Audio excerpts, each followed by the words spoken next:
ଜଗତର ଜାତ ଜଗନ୍ନାଥ ବା ବିଶ୍ୱ ବ୍ରହ୍ମାଣ୍ଡର ପ୍ରଭୁ ଶ୍ରୀ ଭଗବାନ ଜଗନ୍ନାଥଙ୍କର ଏ ମହାନ ପର୍ବ ହେଉଛି ଆମର ରଥଯାତ୍ରା।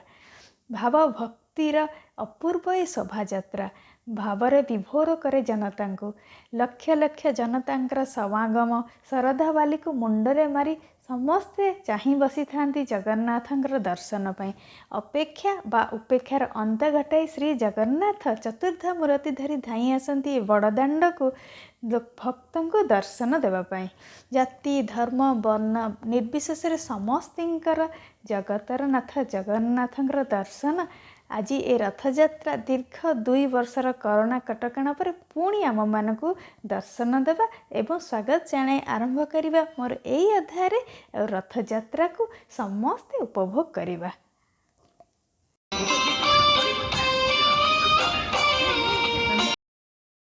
ବଡ଼ ଦେଉଳ ବଡ଼ ଦାଣ୍ଡ ବଡ଼ ଠାକୁର ଏବଂ ପ୍ରସିଦ୍ଧ ଶୋଭାଯାତ୍ରାର ଆକର୍ଷଣ ଶରଧାବାଲିରେ ଜନସମୁଦ୍ରର ଏକ ଅପୂର୍ବ ଆନନ୍ଦ ଉତ୍ସବ।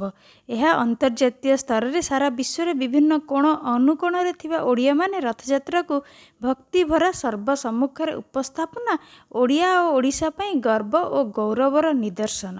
ରଥଯାତ୍ରା ଆଷାଢ଼ ମାସ ଶୁକ୍ଳପକ୍ଷ ଦ୍ୱିତୀୟା ତିଥିରେ ଜଗନ୍ନାଥ ମହାପ୍ରଭୁ ଚତୁର୍ଦ୍ଧା ମୂରତି ସାଙ୍ଗରେ ଧରି ରଥ ପରେ ବିରାଜମାନ ହୁଅନ୍ତି। ପ୍ରଥମେ ପହଣ୍ଡି ବିଜେ ଶୋଭାଯାତ୍ରାରେ ଟାହିଆ ହଲାଇ ଶୋଭାଯାତ୍ରାର ଦର୍ଶନ ଦିଅନ୍ତି ଭକ୍ତଙ୍କୁ।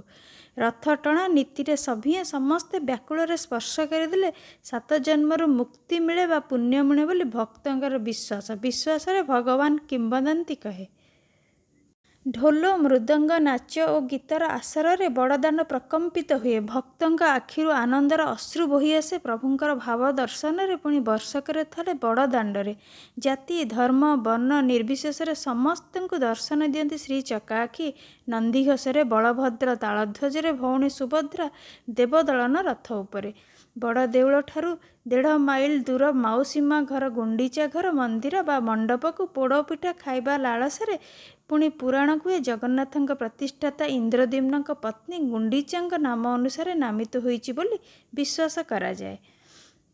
ରଥଟଣା ଶୁଭାରମ୍ଭ ପୂର୍ବରୁ ଚଳନ୍ତି ସେବକ ଶ୍ରୀ ଗଜପତି ମହାରାଜ ମଧ୍ୟ ସର୍ବୋପରି ଭଗବାନଙ୍କ ନିକଟରେ ନିଜକୁ ଏକ ସେବକ ଆଖ୍ୟା ଦେଇ ସାରା ବିଶ୍ୱର ପାଇଁ ଉଦାହରଣ ପାଲଟି ଯାଆନ୍ତି। ପ୍ରତି ବର୍ଷ ପ୍ରଥମେ ଝାଡ଼ୁ କରିସାରି ବିଶ୍ୱ ବ୍ରହ୍ମାଣ୍ଡର ନିୟନ୍ତାକୁ ପଥ ପ୍ରଖାଳନ୍ତି ଯାହାକୁ ଛେରା ପହଁରା କୁହାଯାଏ।